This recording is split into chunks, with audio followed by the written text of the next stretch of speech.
اس خطے کا اس کے بعد جو فیصلہ ہے وہ بندوق کی نوک پر یا طاقت کے زور پر ہوگا۔ اب یہ جو پالیسی نوٹ جس کا میں نے آپ کے ساتھ ذکر کیا ہے، اس پالیسی نوٹ کا موضوع ہے شملہ معاہدے کی معطلی اور بعد ازاں پاکستان کی حکمت عملی، یعنی شملہ معاہدہ پاکستان معطل کرتا ہے تو پھر اس کے بعد پاکستان کی حکمت عملی کیا ہونی چاہیے۔ 1972 میں ہونے والے اس معاہدے کو بھارت کی جانب سے 2019 میں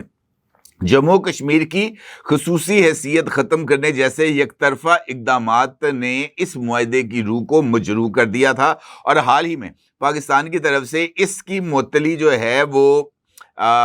جس سے میں نے آپ سے کہا کہ وہ زیر غور ہے۔ ریاست پاکستان یہ سمجھتی ہے کہ اگر شملہ معاہدے کو معطل کر دیا جائے اور شملہ معاہدے کے معطل ہونے کی صورت میں کشمیر سمیت تمام متنازع امور کو دوبارہ بین الاقوامی دائرہ کار میں لانے کی منظم کوشش کی جانی چاہیے، کیونکہ اگر یہ جو سندھ طاس معاہدہ ہے اس پر بھارت کے باہر نکلنے کے بعد جو وزیر دفاع ہیں پاکستان کے جناب خواجہ آصف صاحب، ان کی طرف سے مختلف انٹرویوز میں جو انہوں نے رشین ٹی وی کو بھی انٹرویو دیا اور کل بھی بہت سارے انہوں نے انٹرنیشنل فورمز پر بھی انٹریکشن کی اور نیشنل فورمز پر بھی انٹریکشن کی، انہوں نے اس بات کا اظہار کیا کہ یہ جو سندھ طاس معاہدہ ہے ہم اس کو انٹرنیشنل فورمز پر لے کے جائیں گے، ہم اس کو ورلڈ بینک کے سامنے بھی اٹھائیں گے، عالمی ثالثی عدالت میں بھی لے کے جائیں گے، اور اگر ہو سکا تو ہم اس کو یو این اور جو سیکورٹی کونسل ہے وہاں پر بھی اٹھائیں گے۔ اب اگر سندھ طاس معاہدہ انٹرنیشنل فورمز کے اوپر دوبارہ زیر غور آئے گا تو بھارت پر دباؤ بڑھانے کے لیے شملہ معاہدے کی معطلی بھی انٹرنیشنل فورمز کے اوپر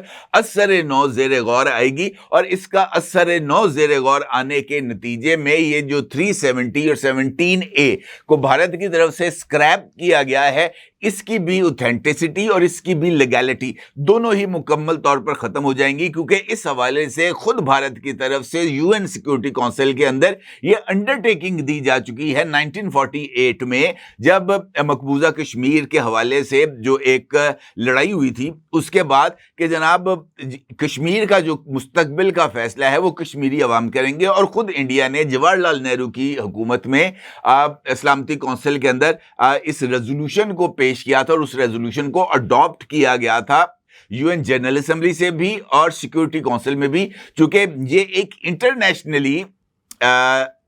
انسالوڈ ایجنڈا ہے، لہذا کشمیر کے ایشو کو دوبارہ ہائی لائٹ کرنے کے لیے یہ جو ہے نا وہ زیادہ بہتر فیصلہ ہو سکتا ہے۔ اس کے لیے جو ترجیحی حکمت عملی کے لیے جو پالیسی نوٹ بنایا گیا ہے، اس میں اس کے لیے سفارتی مہم کو مؤثر انداز میں چلانے کے لیے، قانونی اقدامات کو زیر غور لانے کے لیے اور علاقائی تعاون کو بڑھانے کے حوالے سے جو ہے وہ بات چیت کی گئی ہے۔ اب چونکہ یہ ایک بہت بڑا ایشو ہے، لہٰذا اس ایشو پر پاکستان نے اپنے دوست ممالک سے بھی رابطہ کیا، اور ریسنٹلی جو انٹریکشن ہوا ہے وزیر خارجہ جناب اسحاق ڈار صاحب کا چائنیز پرائم منسٹر کے ساتھ، کیونکہ پچھلی دفعہ جو رابطہ ہوا تھا اسحاق ڈار صاحب کا وہ چائنیز ایمبیسڈر کے ساتھ ہوا تھا پاکستان میں،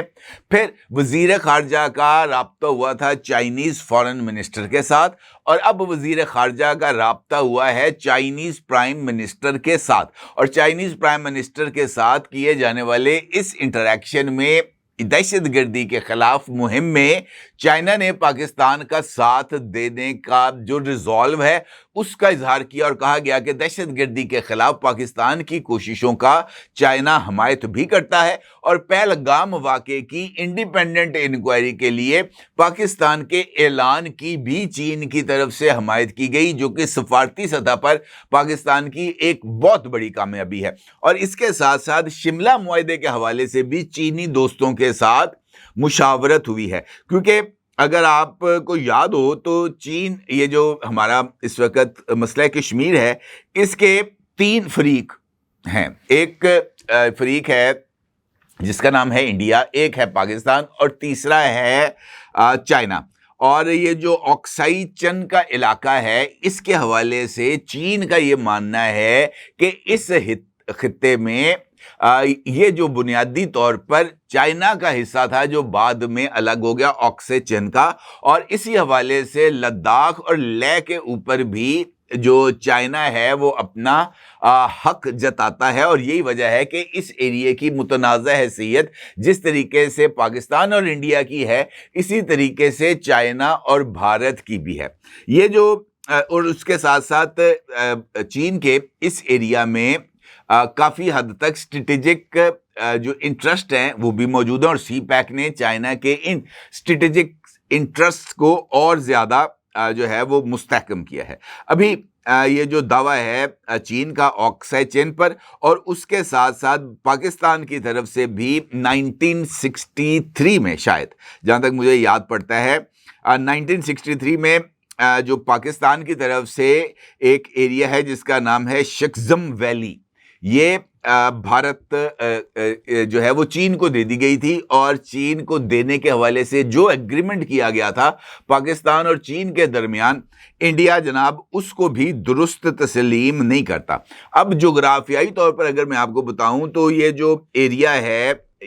یہ جو ہمارا مقبوضہ جموں و کشمیر یا ٹوٹل جو جموں کشمیر کا ایریا ہے، اس میں آزاد کشمیر ہے، اس میں گلگت بلتستان ہے، مقبوضہ جموں و کشمیر ہے، لداخ ہے، آکسائے چین ہے اور شکزم ویلی ہے۔ اس میں یہ آکسائے چین اور شکزم ویلی یہ اس وقت چائنا کے پاس ہیں، اور چائنا بھارت کے زیر تسلط لداخ والا جو ایریا ہے اس کے اوپر اپنا حصہ، اپنا جو حق ہے وہ جماتا ہے، جبکہ گلگت بلتستان اور آزاد کشمیر یہ دو ایریاز ہیں جو پاکستان کے پاس ہیں، جموں کشمیر اور لداخ یہ اس وقت انڈیا کے پاس ہیں۔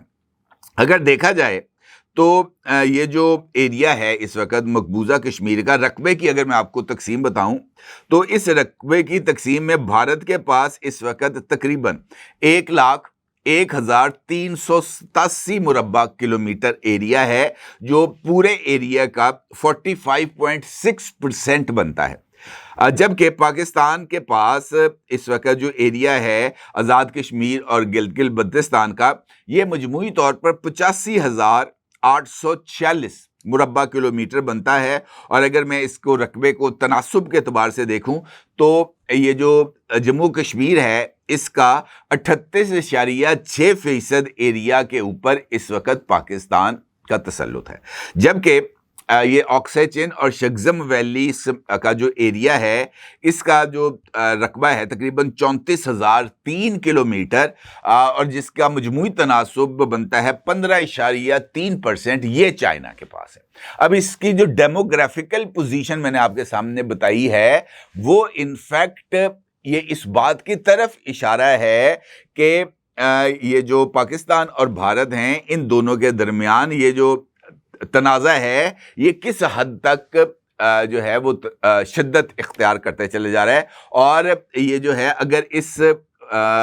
شملہ معاہدے کو، جس کا یہ جو پالیسی پیپر ہے میں نے آپ کے ساتھ شیئر کیا ہے، اگر یہ کر دیا جاتا ہے تو یہ نہ صرف ایک بہت بڑا بلکہ سنگین فیصلہ ہوگا، بلکہ یہ اس پورے کے پورے